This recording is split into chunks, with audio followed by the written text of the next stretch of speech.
ప్రభువునందు ప్రియులకు క్రీస్తు యేసు వారి అతి పరిశుద్ధమైన నామములు శుభములు తెలియజేయుచున్నాం. ఈ దినము హెబ్రోన్ క్యాలెండర్ వాగ్దానము. నేనెల్లప్పుడూ యెహోవాను సన్నుతించెదను.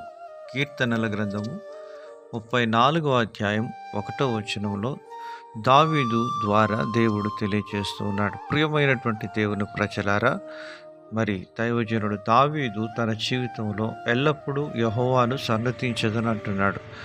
అబీమెలెకు రాజు ఎదుట నుంచి తాను తోలివేయబడిన తర్వాత, అనగా మరణములో నుండి తాను తప్పించబడిన తర్వాత దేవుణ్ణి ఆరాధిస్తూ ఉంటున్నాడు. ప్రియమైనటువంటి దేవుని ప్రజలారా, శత్రువు యొక్క ఉరి నుండి, శత్రువు యొక్క కబంధ హస్తాల నుంచి దేవుడు మనల్ని విడిపించి, మరణము గలవాని చేతిలో నుండి, అనగా అపవాది చేతిలో నుండి మనల్ని విడిపించిన దేవునికి మనము ఎల్లప్పుడూ కృతజ్ఞతాస్తుతులు చెల్లించబద్ధులమైంటున్నాం. ఇక్కడ మనం గమనించవలసిన విషయం, ఎల్లప్పుడూ అనేటువంటి మాట కొందరికీ సాధ్యపడుతుంది. ఎందుకనగా అది విమోచించబడినటువంటి వారే దేవుణ్ణి ఎల్లప్పుడూ ఆరాధించేవారుగా ఉంటారు.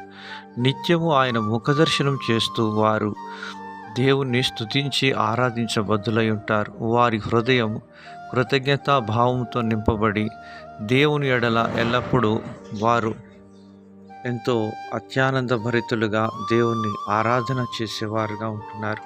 అపోస్తలుడైన పౌలు గారు చెరసాలలో పౌలు శీలలు వేయబడినప్పుడు, అపోస్తలుల కార్యం 16వ అధ్యాయంలో వారు చెరసాలలో వేయబడినప్పటికీ ఎల్లప్పుడూ దేవుణ్ణి ఆరాధిస్తూ వచ్చిన వారుగా ఉంటున్నారు. ప్రియమైనటువంటి దేవుని ప్రజలారా, ఇలాగున పౌలు గారు ఫిలిప్పీలకు రాస్తూ 4వ అధ్యాయం 4వ వచనంలో ఎల్లప్పుడూ ప్రభువునందు ఆనందించుడి, మరలా చెప్పుదును ఆనందించుడి అంటున్నారు. ఈ ఆనందము మన పాపమును బట్టి మనం పోగొట్టుకున్న వారంగా ఉంటున్నప్పుడు దేవుడు మన స్థితిని గమనించి పరలోకం నుంచి పాపి అయినటువంటి మానవుని హృదయంలో ఈ ఆనందాన్ని కుమ్మరించి ఉంటున్నాడు. ఆ ఆనందమే మన రక్షకుడైన యేసుక్రీస్తు ప్రభువారు. యేసుక్రీస్తు ప్రభువారు ఉన్న హృదయంలో నిత్య ఆనందం ఉంటుంది. విమోచించబడిన వారి తలల మీద నిత్యానందం చేత వారు దేవుని ఆరాధించేవారుగా ఉంటున్నారు. ప్రియమైనటువంటి దేవుని ప్రజలారా, ఈ ఆనందానికి మూలమైనటువంటి దేవుడు నీ హృదయంలో కలిగి ఉంటున్నావా? అలాగైతే మనము నిత్యము ఆయనను స్తుతించబద్ధులమై ఉంటున్నాం. ఎల్లప్పుడూ ప్రభుని ఆరాధించే వారంగా ఉంటున్నాం. కనుక దానియేలు తన జీవితంలో ఎన్ని విపత్కరమైనటువంటి పరిస్థితులు తనకు ఎదురైనప్పటికీ యెరూషలేము వైపు కిటికీలు తెరిచి దేవుణ్ణి ఆరాధిస్తూ వచ్చినాడు.